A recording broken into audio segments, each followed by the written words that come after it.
मंडळी नमस्कार. मी प्रसाद मोकाशी, पत्रकार, साहित्यिक, काही जण मला कवीही म्हणतात. अर्थात जो जो जे म्हणेल त्याप्रमाणे.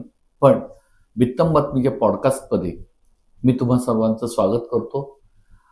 बित्तम बातमीच्या या पॉडकास्टमध्ये मी माझ्या आठवणीतील मुंबई या पुस्तकाच्या अनुषंगाने काही किस्से तुम्हाला सांगणार आहे. हे किस्से सांगत असतानाच या किस्स्यांवरचं जे पुस्तक आहे आठवणीतील मुंबई हे सदामंगल प्रकाशनने प्रसिद्ध केलेलं आहे. 4 वर्षापूर्वी हे पुस्तक आलं. ह्याच्यावरती बरीच चर्चाही झाली आणि यातून मुंबईची ओळख नेमकी काय आहे, मुंबई शहर कसं आहे, हे सर्वांना एका पुस्तकाच्या माध्यमातून जाणून घ्यायला अधिक मदत होईल. मुंबईवरती अनेक पुस्तकं आली, अनेक इंग्रजीत पुस्तकं आली, अनेक वेगवेगळ्या भाषांमध्ये आली, हिंदीमध्ये आलं, मराठीमध्येही अनेक पुस्तकं आली. मी एक मुंबईचा नागरिक, रहिवासी, जन्मापासून मुंबईतच राहिलेलो, मुंबईच्या अनेक भागांमध्ये फिरलेलो, कधी कामानिमित्त, कधी मित्रांसोबत, कधी आणखीन काही वेगळ्या पद्धतीने माहिती घेण्यासाठी असा मुंबईच्या विविध भागांमध्ये मी फिरलो. हे फिरत असताना मला जी जाणवली मुंबई, मला जे आढळलं मुंबईच्या नाविन्याबद्दल, नवखेपणाबद्दल किंवा जुन्या मुंबईबद्दल, ते मी शब्दबद्ध केलं, ते मी लिहून काढलं. बित्तम बातमीच्या माध्यमातून मी हेच मला जे जाणवलं, मला जे आढळलं ते मुंबई शहर आपल्यासमोर मांडणार आहे.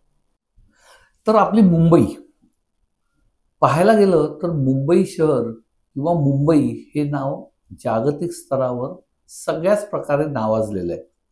मुंबई म्हणजे देशाची आर्थिक राजधानी, महाराष्ट्राची राजधानी, एकूण वेगवेगळ्या घडामोडींचं केंद्र ठरलेली, महत्वाचं केंद्र ठरलेली ही मुंबई.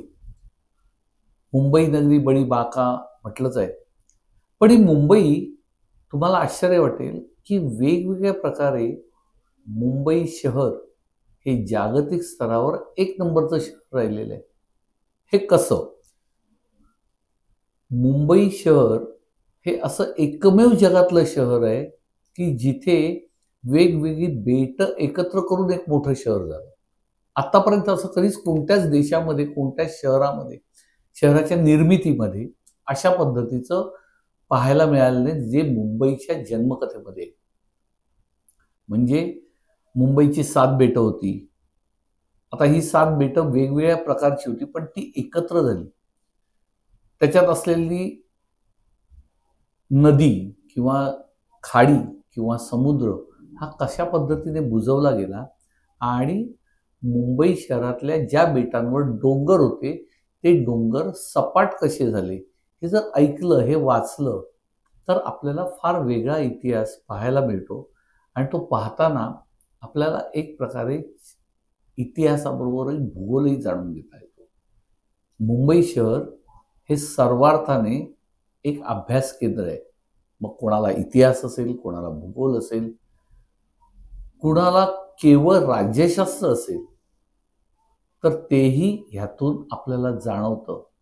इथे वैद्यकशास्त्रही शिकवलं जातं. इथे प्राणीशास्त्रही तुम्हाला पाहायला मिळतं. जैवविविधता मुंबई शहरामध्ये जेवढी आहे तेवढी अन्य कुठेही नाही. म्हणजेच पुन्हा त्या ठिकाणी पण मुंबई शहर हे पहिल्या क्रमांकाचं आहे. ह्या अशा अनेक पहिल्या प्रकाराचे मुंबई शहरातले किस्से आपण ह्याच्या पुढच्या भागामध्ये जाणून घेणार आहोत. तुर्तास आज आपण इथे थांबूया. पुढचा भाग लवकरच.